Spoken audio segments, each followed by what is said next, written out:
The Epistle of James, Chapter 1.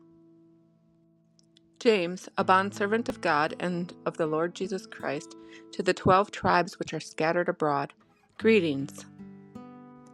My brethren, count it all joy when you fall into various trials, knowing that the testing of your faith produces patience.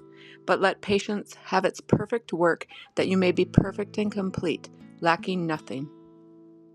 If any of you lacks wisdom, let him ask of God, who gives to all liberally and without reproach, and it will be given to him.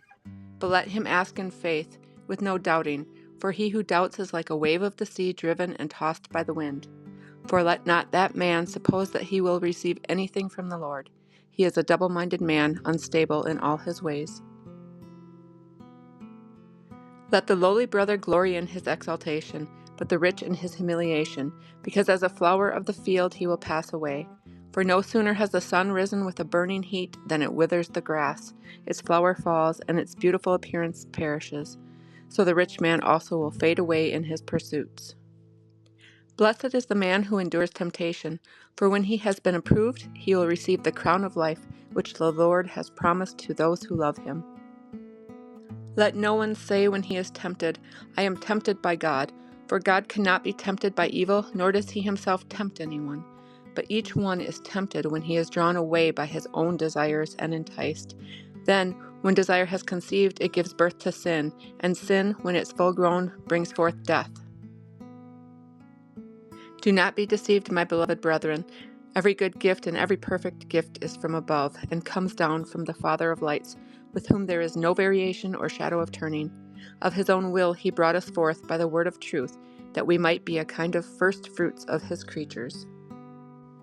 So then, my beloved brethren, let every man be swift to hear, slow to speak, slow to wrath, for the wrath of man does not produce the righteousness of God.